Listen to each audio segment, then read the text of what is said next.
বিসমিল্লাহির রহমানির রহিম। আমরা এখানে যেই সার্কিটটি দেখতে পাচ্ছি এটা হচ্ছে একটা ইউএসকে ইনভার্টারের সার্কিট।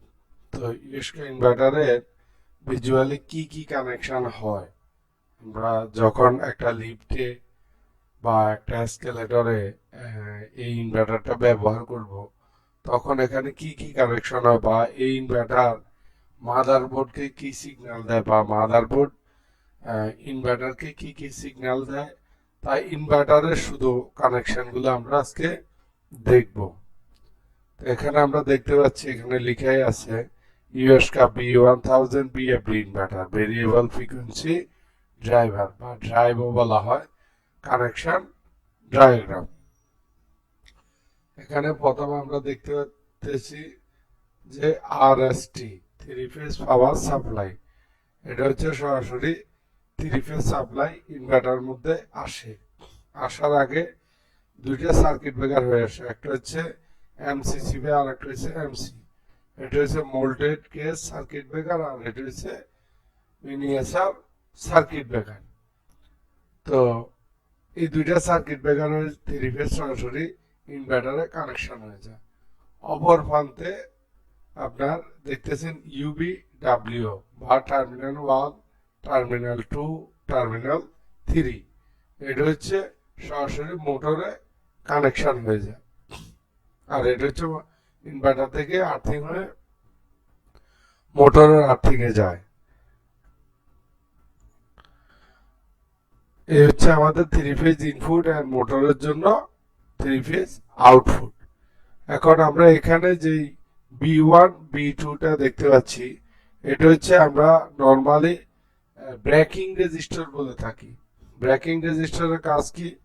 যখন মোটর স্টার্টিং কারেন্ট থেকে রানিং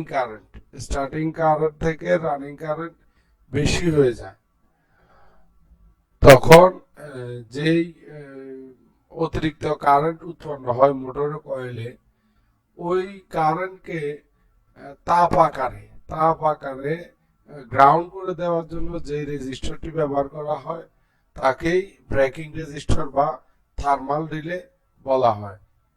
এই রেজিস্টারটি নর্মালি আমরা এই ইনভার্টারে যে ব্যবহার করি, ওই রেজিস্টারের মান হচ্ছে 40 ওহম, 38 থেকে 40 ওহম হয়ে থাকে। কোনো কারণে যদি আপনার এই ব্রেকিং রেজিস্টার নষ্ট হয়ে যায়, সেক্ষেত্রে আপনার ইনভার্টার কিন্তু আর কাজ করবে না বা ইনভার্টার কার্যক্ষমতা বন্ধ হয়ে যাবে। তখন আপনাকে দেখতে হবে যে এখানে এই ব্রেকিং রেজিস্টারটার অ্যাক্টিভিটিস বা ওইটার মান ঠিকমতো আছে কিনা। আর এর বাইরে আমরা এখানে যে দেখতেছি MA MB MC, এখানে এটা হচ্ছে ফল্ট ডিটেক্টর।